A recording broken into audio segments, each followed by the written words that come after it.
नमस्कार, मी अनिकेत भावे आपल्या सर्वांचं माझ्या एज्युकेशन हाऊस या युट्यूब चॅनलवरती सहर्ष स्वागत करतो.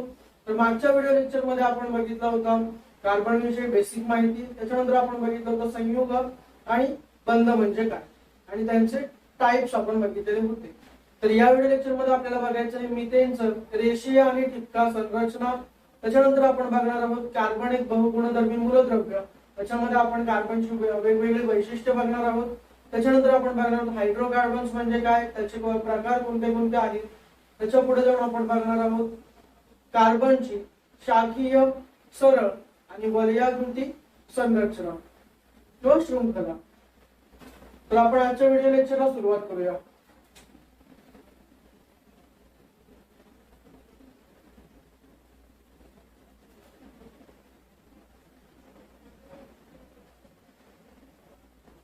तर आधीच्या व्हिडिओ लेक्चर मध्ये आपण बघितलं होतं की कार्बन हा फक्त आणि फक्त सहसंयोज बंधाद्वारे दुसऱ्या कोणत्याही मूलद्रव्यांच्या अणूशी बंध तयार करतो. या बंधामध्ये तो काय करतो की तो इलेक्ट्रॉनचं शेअरिंग करतो, संधान करतो.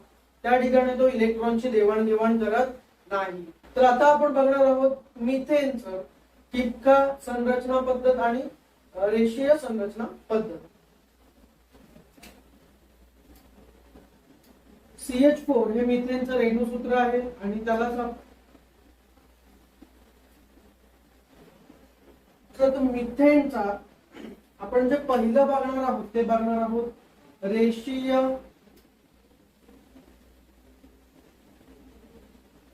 संरचना. तर रेषीय संरचनेमध्ये आपण काय बघणार आहोत त्याच्या आधी एक गोष्ट लक्षात ठेवा की रेषीय संरचनामध्ये जी एक लाईन असते म्हणजे जे एकेरी बंध असतो, एक जो बॉन्ड असतो तो एक बॉन्ड दोन इलेक्ट्रॉन दर्शवतो. एक बॉन्ड असेल तर तो किती इलेक्ट्रॉन दर्शवणार, दोन इलेक्ट्रॉन. ही गोष्ट तुमच्या डोक्यामध्ये पक्की बसवून घ्या. त्याच्यानंतर बघा आता CH4 मध्ये एक कार्बन आहे, तर एक कार्बन आपण ड्रॉ करून घेतला. त्याच्यानंतर आपल्याकडे 4 हायड्रोजन आहेत. ते 4 हायड्रोजन आपण ड्रॉ करून घेऊया. त्याच्यानंतर आता आपल्याला काय करायचं, रेषीय आपली जी संरचना आहे ती कशी रेषीय म्हणजे त्याच्यामध्ये आपण काय करायचं फक्त 4 बंध काढायचे म्हणजे लाईनी काढायच्या. आणि ह्या 4 लाईनी काय करतात तर आपण इकडे काय बघितलं की एक लाईन असेल ते किती इलेक्ट्रॉन दाखवते, 2 इलेक्ट्रॉन. एक लाईन ही 2 इलेक्ट्रॉन दाखवते म्हणजे एक इलेक्ट्रॉन त्याच्यामध्ये असतो हायड्रोजनचा आणि एक इलेक्ट्रॉन त्याच्यामध्ये असतो कार्बनचा. म्हणजेच बघा आपल्याकडे किती या ठिकाणी 2 इलेक्ट्रॉन, इकडे 2 इलेक्ट्रॉन, इथे 2 आणि 2 असे मिळून 8 इलेक्ट्रॉन तयार होतात.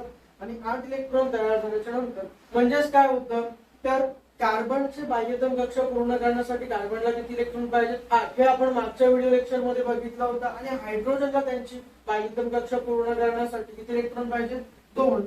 ते सुद्धा आपण मागच्या व्हिडिओ लेक्चर मध्ये बघितलेलं आहे. म्हणजेच काय झालं की या ठिकाणी फक्त इलेक्ट्रॉनची शेअरिंग झाली आणि दोघांची सुद्धा बाह्यतम कक्षा पूर्ण झाली. हा झाला एक प्रकार. दुसरा प्रकार आहे तो म्हणजे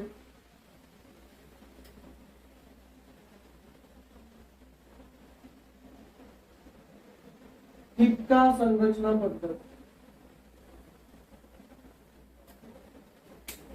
हे सुद्धा सेम असणार आहे. फक्त आपल्याला एवढंच करायचं आहे की या बॉन्डच्या म्हणजे या बंधांच्या जागी आपल्याला फक्त ठिपके दाखवायचे आहेत. ते इलेक्ट्रॉन आणि ते ठिपक्याच्या स्वरूपामध्ये आपल्याला दाखवायचे आहेत.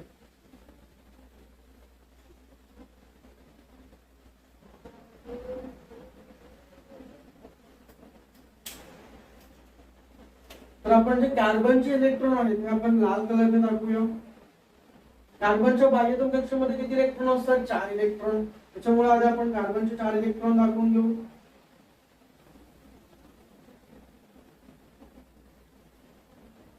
त्याच्यानंतर आता कार्बनचे इलेक्ट्रॉन संपले. आता कोणाचे आहेत तर हायड्रोजनचे.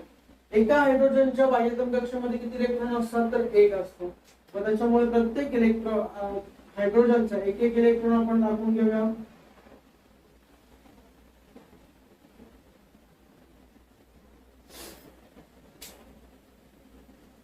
तर असं तयार होतं कार्बन आणि हायड्रोजनचं म्हणजेच मिथेनचं ठिपका संरचना पद्धत.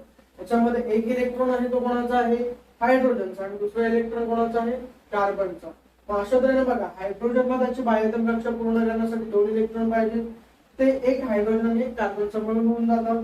आणि कार्बनला त्याची बाह्यतम कक्षा पूर्ण करण्यासाठी अजून 4 इलेक्ट्रॉनची गरज आहे. ते 4 हायड्रोजनचे जे इलेक्ट्रॉन आहेत ते मिळून म्हणजे एकूण टोटल 8 इलेक्ट्रॉन त्याच्या बाह्यतम कक्षेमध्ये होतात. आणि कार्बनची सुद्धा बाह्यतम कक्षा कशी होते, पूर्ण होते. अशा तऱ्हेने आपण मिथेनचं रेषीय रचना सूत्र आणि ठिपका संरचना सूत्र काढू शकतो. तर आता आपण बघणार आहोत कार्बन एक बहुगुणी मूलद्रव्य म्हणजे कार्बन वर्सटाइल एलिमेंट.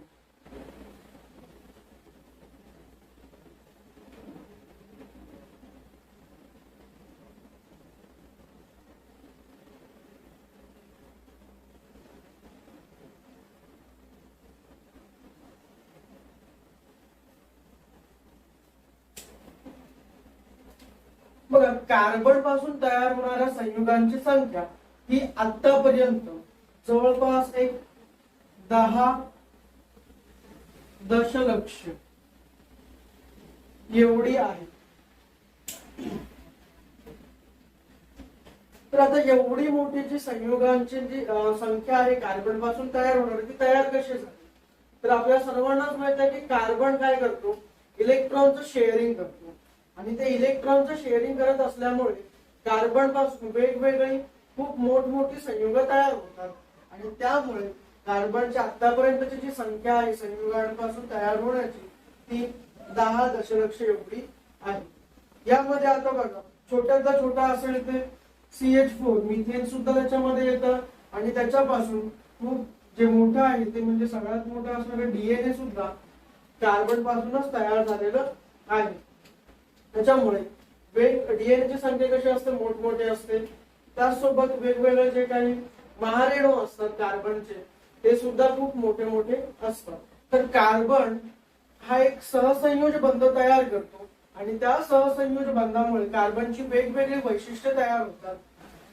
बघा, तर पहिलं वैशिष्ट्य काय की आपण बघितलं की मागच्या लेक्चर मध्ये की कार्बनचे जे संयोज आहे ते 4 आहे. त्याच्यामुळे कार्बन कोणत्याही इतर दुसऱ्या मूलद्रव्यांच्या अणूशी जास्तीत जास्त 4 बंध तयार करू शकतो. त्याचं उदाहरण आपण थोड्या वेळापूर्वी बघितलं होतं, ते म्हणजे CH4 मिथेन आपण बघितलं होतं. बघा, त्याच्यामध्ये कार्बन किती आहे, 1 आहे. आणि हायड्रोजन किती आहेत, 4 हायड्रोजन आहेत. त्याच्यामुळे बघा, कार्बन या हायड्रोजन सोबत किती बंध तयार केले, 1 2 3 आणि हा 4. बरोबर, हा झाला कार्बनचा पहिला वैशिष्ट्य. त्याच्यानंतर दुसरं एक वैशिष्ट्य आहे ते म्हणजेच एक कार्बन अणू दुसऱ्या इतर कार्बन अणूंशी प्रबळ सहसंयोज बंधाद्वारे साखळी निर्माण करू शकतो. आणि याच कार्बनच्या गुणधर्माला आपण शृंखला बंधन शक्ती असं म्हणतो. म्हणजेच काय होतं बघा, याच्यामध्ये C3H8. आता याच्यामध्ये काय होणार आहे की कार्बन 3 कार्बन आहेत. तर 3 कार्बन एकमेकांशी कनेक्टेड असणार, ते सुद्धा एकेरी बंधाने किंवा दुहेरी बंध किंवा तिहेरी बंधाने असतात. अशा वेगवेगळ्या बंधाने कार्बनचे अणू एकमेकांना कनेक्ट असतात. मग याच्यामध्ये काय आपण बघितलं की कार्बन अणू म्हणजे तर याच्यामध्ये काय होतं की कार्बन अणू एकमेकांना जॉईन होत पुढे पुढे जातात आणि त्याच्यापासून एक मोठा असा एक संयुग तयार होतो. मग कार्बनच्या याच गुणधर्माला आपण शृंखला बंधन शक्ती असं म्हणतो. आता बघा, कार्बनचे जे शृंखला बंधन शक्ती आहे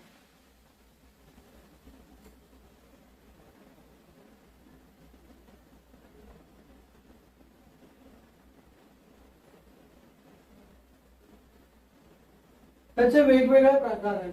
आता या प्रकारामध्ये प्रामुख्याने त्याचे 2 प्रकार पडतात. ते म्हणजे इकडे असते मुक्त शृंखला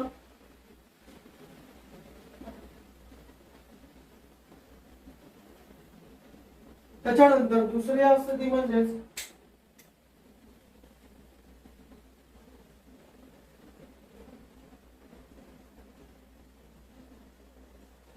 बद्ध शृंखला. त्याच्यानंतर मुक्त शृंखला असते, ही पुढे जाऊन त्याच्यामध्ये अजून 2 कॅटेगरीज पडतात. त्याच्यामध्ये पहिली कॅटेगरी आहे ती म्हणजे सरळ शृंखला आणि दुसरी आहे ती म्हणजे शाखीय शृंखला.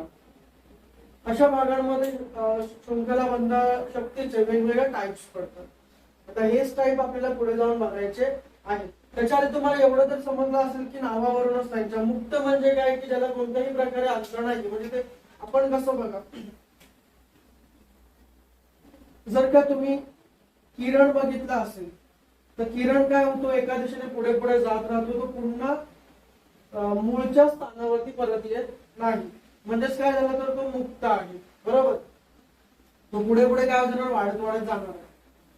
त्याच्याच विरुद्ध आहे ते म्हणजे बद्ध शृंखला. जर का तुम्ही भूमितीमधलं वर्तुळ बघितलं असेल तर ज्या पॉइंट पासून तुम्ही स्टार्ट करता पुन्हा तुम्ही काय होता त्याच पॉइंट जवळ येऊन तुम्ही म्हणजे त्या ठिकाणी आपण काय करतो, बद्ध शृंखला तयार करतो. ज्या पॉइंट पासून आपण स्टार्ट करतो परत आपण त्याच पॉइंट पर्यंत येऊन थांबतो. तर सरळ शृंखला आपल्याला माहिती आहे, त्यामध्ये काय होणार आहे की एक तर आपल्याला माहिती आहे की ती शृंखला कशी असणार आहे, मुक्त असणार आहे. म्हणजे ज्या पॉइंट पासून ती स्टार्ट करणार पुन्हा जाऊन ती त्याच पॉइंट वरती येणार नाही. जर आता सरळ शृंखला बघायची असेल तर बघा, सरळ शृंखला कशी असणार आहे की ती एकदा चालू झाली की ती सरळ लाईनीमध्ये पुढे जाणार आहे.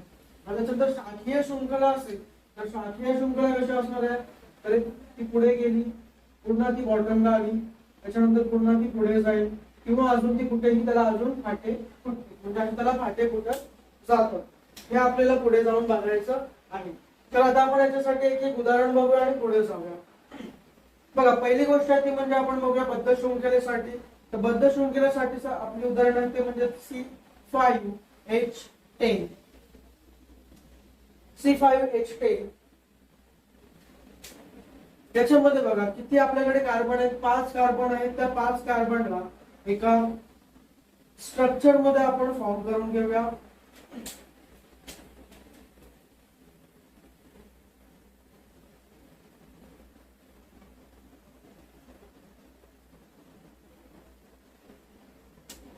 जर का तुम्ही आता हे बघितलं तर आपण काय केलं, आपण सी पासून या पहिल्या सी पासून आपण स्टार्ट केलं, पहिल्या कार्बन कडून तिथून आलो आपण दुसऱ्या कार्बन कडे, परत गेलो तिसऱ्या कार्बन कडे, मग चौथा आणि मग पाचवा, आणि तिथून आपण परत आलो पहिल्या कार्बन कडे. म्हणजेच आपली ती कोणती शृंखला आहे, बद्ध शृंखला. तर बद्ध शृंखलेमध्ये कार्बन कार्बन तर आपण एकमेकांना कनेक्ट करून घेतले. आता राहिलेलं काय आहे ते म्हणजे हायड्रोजन. हायड्रोजन आपल्याला एकमेकांना कनेक्ट करून घ्यायचे. किती आहेत, 10. म्हणजे आपल्याला माहिती आहे की एक कार्बन अणू इतर दुसऱ्या कोणत्याही मूलद्रव्याच्या अणूशी 4 बंध तयार करतो. ऑलरेडी 2 बंध त्यांनी कार्बन कार्बन सोबत तयार केलेले आहेत. राहिलेले जे 2 बंध आहेत तो प्रत्येक कार्बन अणू तयार करणार आहे हायड्रोजन सोबत.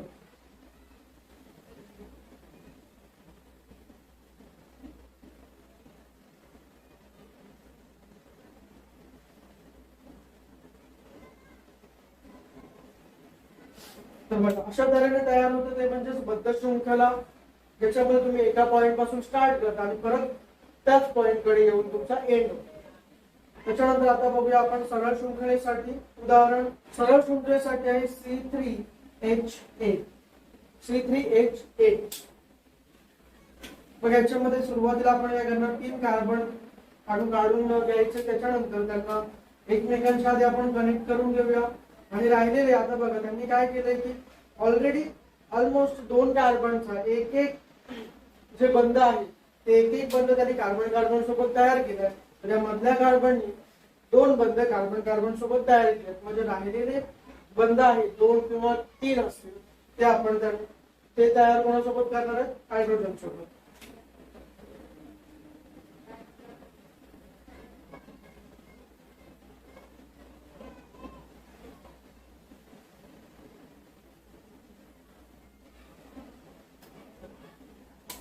तर बघा, हे उदाहरण आहे सरळ शृंखलेसाठी. एकदा शृंखला चालू झाली की पुढे पुढे वाढत गेली. पहिला कार्बन, दुसरा कार्बन, तिसरा कार्बन, आणि याच्या पुढे अजून असे असंख्य कार्बन एकमेकांना अटॅच होत राहणार आहेत. त्याच्यानंतर आता आपण उदाहरण बघूया ते म्हणजे शाखीय शृंखलेसाठी. त्याच्यासाठी उदाहरण आहे ते म्हणजे C4H10. बघा, ते या ठिकाणी 4 कार्बन आहेत आणि आपल्याला कशी काढायची, शाखीय शृंखला आपल्याला काढायची. त्याच्यामुळे आपण काय करणार, पहिला कार्बन, दुसरा कार्बन, तिसरा कार्बन आणि इकडे एक आला चौथा कार्बन. ही काय झाली बघा, ही आपली जी शृंखला आहे ही कशी आहे, मुक्त शृंखला आहे. पहिल्या कार्बन पासून आपण स्टार्ट केलंय आणि त्याच्यानंतर आपण गेलो पुढे दुसऱ्या कार्बनकडे, मग तिसरा कार्बन, मग चौथा कार्बन, असे आपण पुढे जात राहणार आहोत. पण हे सरळ आहे का? नाहीये. बघा ही अशीच पुढे वाढत गेलेली आहे का कार्बनची संख्या? नाही, एका लाईनीमध्ये ती गेलेली नाही, त्यांना वेगवेगळे फाटे फुटले. त्याच्यामुळे ही शृंखला कशी आहे? तुमची शाखीय शृंखला आहे. आता बघा याच्यामध्ये पहिल्या आणि चौथ्या कार्बनने एक एक बंध फक्त त्यांच्या पुढे दुसऱ्या कार्बन सोबत तयार केलेला आहे. तर त्यांचे 3 बंध अजूनही बाकी आहेत. म्हणजे 3 बंध ते तयार करणार कोणासोबत? हायड्रोजन सोबत. दुसऱ्या आणि तिसऱ्या कार्बनने ऑलरेडी 2 बंध हे दुसऱ्या जवळच्या कार्बन सोबत तयार केलेले आहेत. मग त्यांचे राहिलेले किती बंध आहेत? ते म्हणजे 2 बंध. ते 2 बंध ते तयार करणार हायड्रोजन सोबत.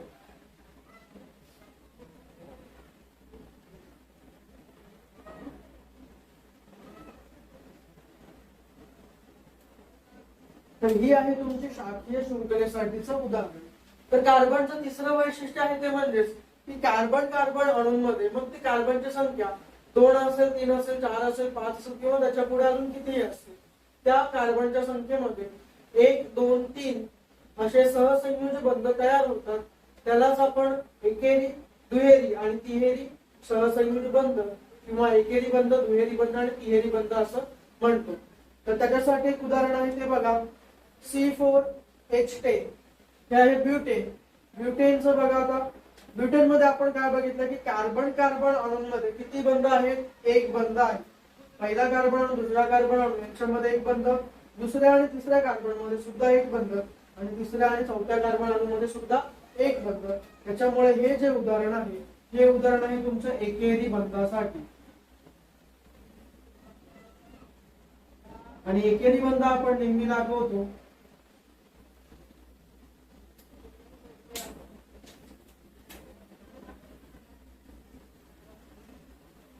एक आडवी लाईन काढ. त्यानंतर आपण एक दुसरं उदाहरण बघूया ते म्हणजे दुहेरी बंधासाठी. बघा तर ब्युटीन C4H8 हे उदाहरण आहे दुहेरी बंधासाठी.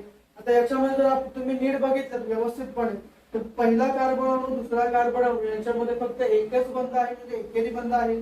तर दुसरा कार्बन अणू, तिसरा कार्बन अणू यांच्यामध्ये दुहेरी बंध आहे.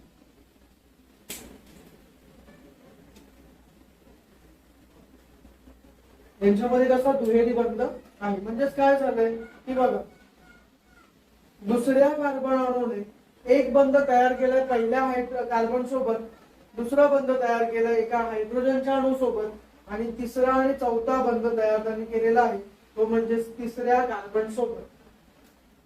तसंच तिसऱ्या कार्बनचं सुद्धा 1 बंध तयार झालाय चौथ्या कार्बन सोबत, दुसरा बंध तयार झालाय एका हायड्रोजनच्या अणू सोबत आणि तिसरा आणि चौथा बंध तयार झालाय दुसऱ्या कार्बनच्या अणू सोबत. म्हणजे त्याला आपण म्हणतो दुहेरी बंध आणि त्याला आपण दाखवतो 2 आडव्या ओळी किंवा लाईन. तर आता बघा कार्बन कार्बन अणूमध्ये तुम्हाला 3 बंध दिसतील. पहिल्या आणि दुसऱ्या कार्बन अणूमध्ये एकच बंध आहे, दुसऱ्या आणि तिसऱ्या कार्बन अणूमध्ये 3 बंध आहेत. म्हणजेच त्या ठिकाणी काय झालं की त्यांनी एक बॉन्ड, एक बंध त्यांनी पहिल्या कार्बन सोबत तयार केलेला आहे आणि 2, 3 आणि 4 म्हणजे 3 बंध त्यांनी तिसऱ्या कार्बन अणू सोबत तयार केलेले आहेत. सेम बघा, सेम तर पुन्हा होत आहे. तर तिसऱ्या कार्बन अणूने 1 बंध तयार केला चौथ्या कार्बन अणू सोबत आणि 2, 3, 4 म्हणजे 3 बंध तरी तयार केले दुसऱ्या कार्बन अणू सोबत. आणि आपण याच बंधाला आपण म्हणतो तिहेरी बंध आणि त्याला आपण दाखवतो 3 आडव्या ओळी. तर आता आपण बघणार आहोत ते म्हणजे हायड्रोकार्बन्स. तर हायड्रोकार्बन्स म्हणजे काय की हायड्रोकार्बन हे एक प्रकारचं संयुग असतं आणि या संयुगांमध्ये फक्त 2च प्रकारची मूलद्रव्ये असतात. त्याच्यामधलं पहिलं मूलद्रव्य असतं ते म्हणजे कार्बन आणि दुसरं मूलद्रव्य असतं ते म्हणजे हायड्रोजन. जर का कोणत्याही संयुगांमध्ये फक्त हायड्रोजन आणि कार्बन ही जर का 2च मूलद्रव्य असतील तर त्या संयुगांना आपण हायड्रोकार्बन असं म्हणतो. बघा त्याचं उदाहरण आपण जर बघायचं असेल तर CH4 म्हणजे मिथेन. मिथेन मध्ये बघा 2च प्रकारचे मूलद्रव्य आहेत ते म्हणजे कार्बन आणि हायड्रोजन. त्याच्यामुळे आपण यांना म्हणणार आहोत हायड्रोकार्बन्स.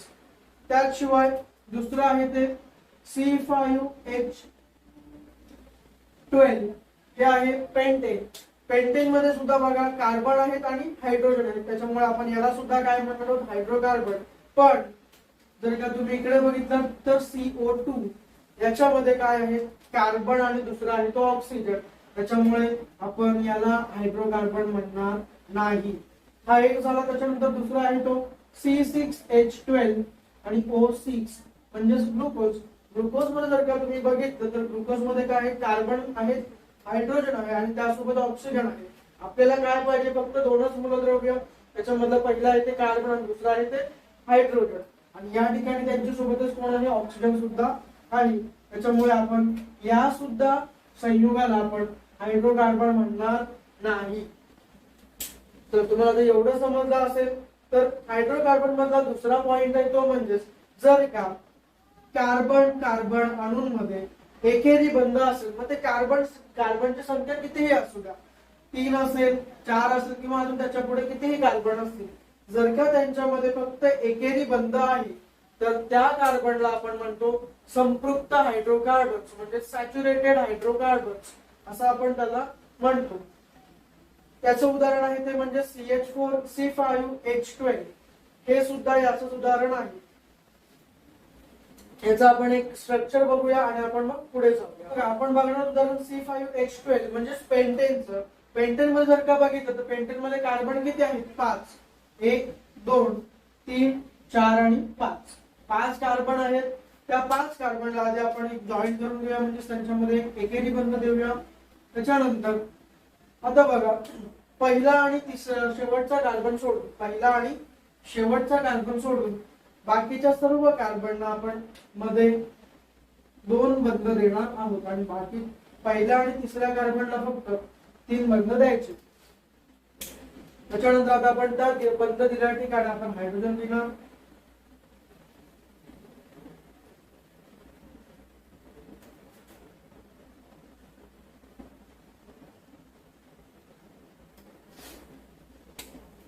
बघा जर तुम्ही मोजलं तर कार्बनची संख्या 5 आहे, 1 2 3 4 आणि 5. त्याच्यानंतर हायड्रोजनची संख्या 12 आहे की नाही बघा, पहिल्या याच्यामध्ये 3 शेवटच्या याच्यामध्ये 3, तर म्हणजे झाले 6. 6 आणि 2 8, 10 आणि 2 12 बरोबर. त्याच्यामुळे हे तुमचं संपृक्त हायड्रोकार्बन्स म्हणजे सॅच्युरेटेड हायड्रोकार्बन साठीचं असणारं उदाहरण आहे. याच्यामध्ये कोणत्याही कार्बन कार्बन मध्ये दुहेरी किंवा तिहेरी बंध नाही आहे. तर हायड्रोकार्बन्स मधला तिसरा पॉइंट आहे तो म्हणजे कोणत्याही कार्बन कार्बन अणूंमध्ये जर का दुहेरी किंवा तिहेरी बंध असेल तर त्या हायड्रोकार्बन्सना आपण असंपृक्त हायड्रोकार्बन्स असं म्हणतो. आणि याच्यासाठी आपण एक उदाहरण बघूया ते म्हणजे C3H6. तर याच्यामध्ये बघा आधी आपण कार्बन 3 ड्रॉ करून घेऊया, 1 2 आणि 3. या 3 कार्बन मध्ये कोणत्याही एका कार्बनच्या ठिकाणी आपण दुहेरी बंध देऊन बघूया. बघा दुसऱ्या आणि तिसऱ्या कार्बन मध्ये मी दुहेरी बंध दिले आणि पहिल्या आणि दुसऱ्या कार्बन मध्ये एकेरी बंध. त्याच्यामुळे आता जर का बघितलं तर पहिल्या कार्बननी दुसऱ्या कार्बन सोबत फक्त एकच बंध तयार केलाय, त्याच्यामुळे त्याच्या अजून 3 बंध बाकी आहेत. आपल्याला माहिती आहे कार्बन दुसऱ्या कोणत्याही अणूसोबत 4 बंध तयार करू शकतो. जर का तुम्ही दुसऱ्या कार्बन अणूला बघितलं तर त्याने 2 बंध तयार केले तिसऱ्या कार्बन अणूसोबत आणि 1 बंध तयार केलाय पहिल्या कार्बन अणूसोबत. त्याच्यामुळे त्याच्याकडे अजून 1 बंध बाकी आहे, तो तयार करणार आहे हायड्रोजन सोबत. आणि तिसऱ्या कार्बन अणूने 2 बंध तयार केलेले आहेत दुसऱ्या कार्बन अणूसोबत, त्याच्यामुळे त्याच्याकडे अजून 2 बंध बाकी आहेत, ते तो तयार करणार हायड्रोजन सोबत. आता आपण या ठिकाणी हायड्रोजन घेऊन घेऊया.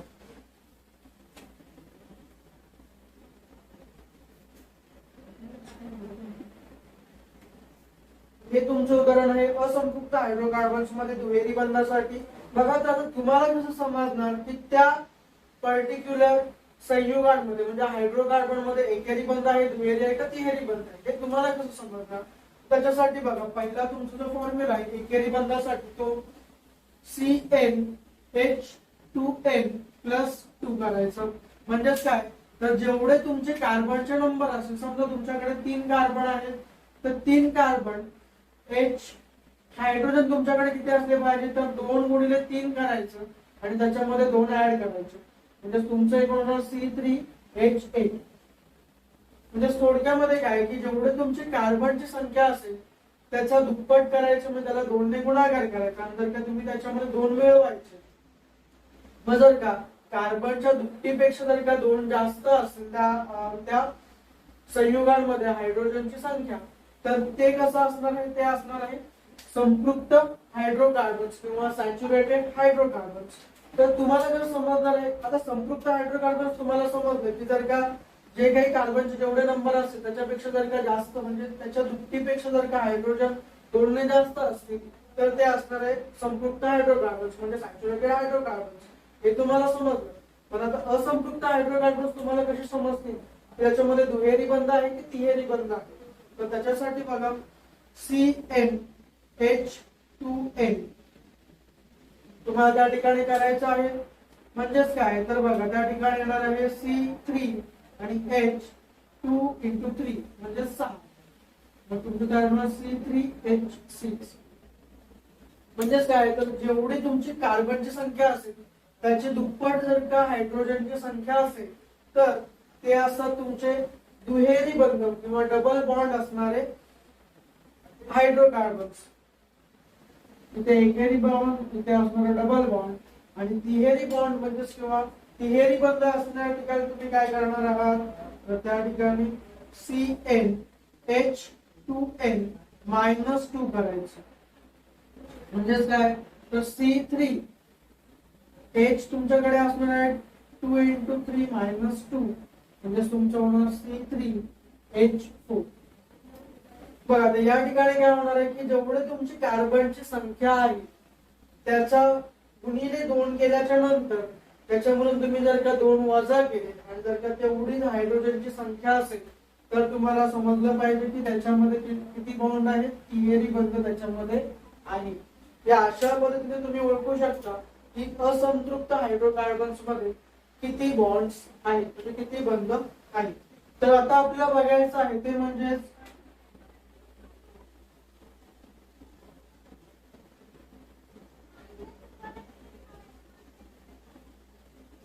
सरळ शृंखला.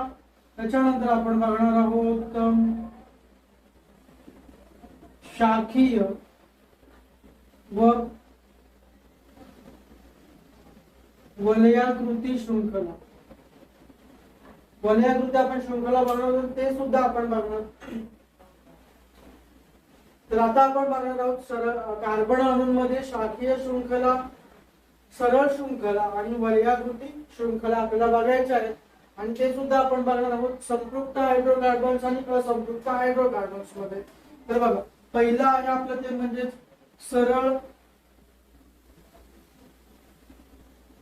शृंखला. त्याच्यामध्ये पहिलं आहे आपलं संपृक्त हायड्रोकार्बन आणि दुसरं आहे तिकडे असंपृक्त हायड्रोकार्बन.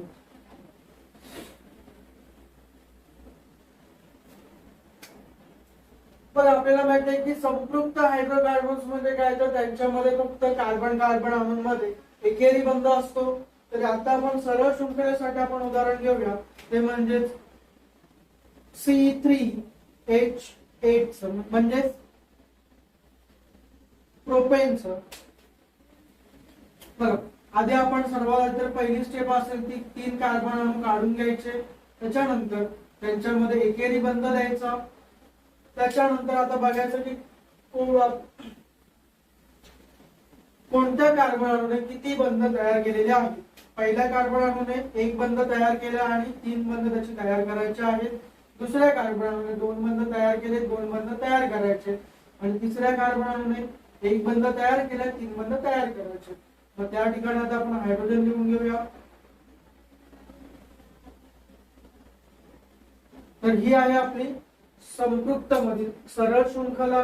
त्याच्यानंतर आता आपण बघणार आहोत असंपृक्त शृंखला आणि असंपृक्त शृंखलेमधलं पहिलं आहे ते म्हणजे C3H6 म्हणजेच काय तर दुहेरी बंध. दुहेरी बंधासाठी आपण पहिलं बघणार आहोत. बघा त्याच्यामध्ये पहिलं आपण 3 कार्बन अणू काढून घेऊया आणि त्याच्यामध्ये कोणत्याही एका 2 कार्बन अणूंच्या मध्ये आपण दुहेरी बंध दिलेला आहे. त्याच्यानंतर आता आपल्याला बघायचे की त्यांनी किती बंध तयार केले. पहिल्या कार्बन अणूने 1 बंध तयार केला होता, आपण त्याला 3 बंध अजून त्यांनी तयार केले हायड्रोजन सोबत. दुसऱ्या कार्बन अणूने ऑलरेडी 2 बंध तयार केले तिसऱ्या कार्बन अणूसोबत आणि 1 बंध तयार केला आहे पहिल्या कार्बन अणूसोबत, म्हणजे त्या ठिकाणी त्याचा 1 बंध तयार करायचा बाकी आहे. आणि तिसऱ्या कार्बन अणूने 2 बंध तयार केले होते, त्याचे 2 बंध तयार करायचे बाकी होते.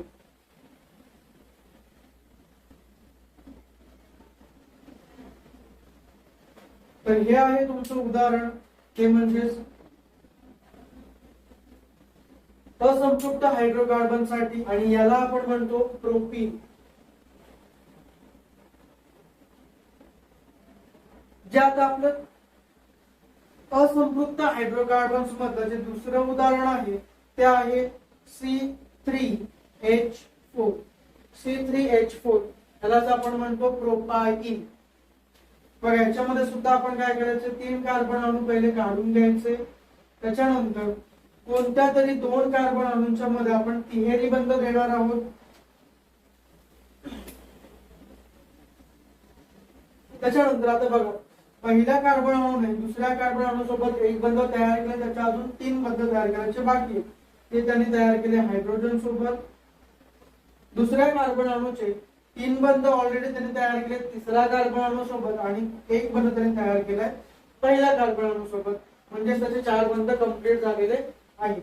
त्याच्यामुळे आपण पुढे जाणार. तिसऱ्या कार्बन अणूने बघा 3 बंध तयार केले दुसऱ्या कार्बन अणूसोबत, आणि त्याचा अजून 1 बंध तयार करायचा बाकी आहे, तो तयार करणार आहे हायड्रोजन सोबत. आणि या ठिकाणी हे तुमचं आहे असंतृप्त हायड्रोकार्बन साठी तिहेरी बंधाचं उदाहरण. तर आता आपण बघणार आहोत शृंखलेमधला दुसरा टाईप, तो म्हणजे शाखीय शृंखला. आणि शाखीय शृंखलेमधलं जे आपण पहिलं बघणार संतृप्त हायड्रोकार्बन, त्याच्यासाठी उदाहरण आहे C5H12 म्हणजेच पेंटेन, त्याला आपण म्हणतो पेंटेन. बघा तर हे तुमचं उदाहरण आहे संतृप्त हायड्रोकार्बन्स मध्ये C5H12 साठी, म्हणजे शाखीय शृंखलेमध्ये. जर तुम्ही याच्यामध्ये बघितलं तर 4 कार्बन सरळ लाईन एका लाईनीमध्ये आणि 1 कार्बन आहे तो मधीच तिसऱ्या कार्बनला अटॅच आहे, म्हणजेच काय तर त्याला एक ब्रांच तुटलेली आहे. त्याच्यानंतर आता आपण बघणार आहोत शाखीय शृंखलेमधलं असंपृक्त हायड्रोकार्बन साठीचं उदाहरण. तुम्हाला कसं समजलंय की याच्यामध्ये दुहेरी बंध आहे, तर मी तुम्हाला थोड्या वेळा आधी पूर्वी काय सांगितलं होतं की जेवढे नंबर कार्बनचे असतील जर का त्याचे दुप्पट नंबर हायड्रोजनचे असतील तर त्याच्यामध्ये दुहेरी बंध असतो त्या संयुगांमध्ये. मग या ठिकाणी तेच बघा 5 आपल्याकडे कार्बन आहेत, 5 मधला 1 कार्बन आहे हा तिसऱ्या कार्बनला अटॅच आहे. त्याच्यानंतर म्हणजे तिसऱ्या आणि ह्या कार्बन मध्ये दुहेरी बंध आहे, त्याच्यामुळे तिसऱ्या कार्बनचे 4 बंध ऑलरेडी तयार झालेले आहेत. अटॅच असणाऱ्या कार्बनचे 2 बंध तिसऱ्या कार्बन सोबत तयार होते, 2 बंध त्याच्या हायड्रोजन सोबत तयार होणार होते, मग ते त्या ठिकाणी तयार झालेले आहेत. तर आता आपल्याला बघायचं शृंखलेमधली तिसरी पद्धत ती म्हणजे वलयाकृती शृंखला. वलयाकृती शृंखलेमध्ये संपृक्त हायड्रोकार्बन साठी आपलं उदाहरण आहे C6H12. बघा तर ही आहे संपृक्त हायड्रोकार्बन साठी वलयाकृती रचना C6H12. त्याच्यानंतर आपण बघणार आहोत असंपृक्त हायड्रोकार्बन साठी वलयाकृती रचना. याच्यामध्ये येणार आहे C6H10. तर बघा ही आहे वलयाकृतीमध्ये असंपृक्त मधील उदाहरण, आणि याला आपण म्हणतो सायक्लोहेक्झिन. सायक्लो का तर तो एक पूर्ण स्ट्रक्चर मध्ये म्हणजे ज्या पॉइंट पासून स्टार्ट केलंय त्याच पॉइंट कडे परत आपण फिरून येतो, त्याच्यामुळे त्याला आपण म्हणतो सायक्लो. आणि हेक्झिन का तर त्याच्यामध्ये 6 कार्बन आहेत म्हणून त्याला आपण म्हणतो हेक्झिन. याच्या आधी जे आपण बघितलं C6H12 त्याला आपण म्हणणार आहोत सायक्लोहेक्झिन, आणि याला आपण म्हणतो सायक्लोहेक्झिन. हे तुमचं उदाहरण आहे असंपृक्त हायड्रोकार्बन्स मध्ये दुहेरी बंधासाठी. जर का तिहेरी बंधासाठी उदाहरण असेल तर त्या ठिकाणी काय होणार आहे, 1 बंध इकडे वाढतो आणि या ठिकाणी काय होतात 8, त्याला आपण म्हणतो सायक्लोहेक्साईन. जर का तुम्हाला व्हिडिओ आवडला असेल तर व्हिडिओला जास्तीत जास्त लाईक करा, शेअर करा आणि चॅनलला सबस्क्राईब करायला तेवढं विसरू नका. त्याशिवाय जर का तुम्हाला काही डाऊट्स असतील तर ते डाऊट्स तुम्ही कमेंट बॉक्स मध्ये मेन्शन करू शकता. शिवाय त्यासोबत मी तुम्हाला डिस्क्रिप्शन बॉक्स मध्ये माझा व्हॉट्सअप नंबर आणि इन्स्टा आयडी दिलेला आहे, त्याच्यावरती सुद्धा तुम्ही मला डाऊट्स विचारू शकता आणि त्याच्यावर तुम्ही मला फॉलो करू शकता. त्याशिवाय मी तुम्हाला या व्हिडिओ लेक्चरची नोट्स प्रोव्हाइड केलेले आहेत, त्याची लिंक ही डिस्क्रिप्शन बॉक्स मध्ये आहे, ती तुम्ही तिथून त्याला डाउनलोड करू शकता.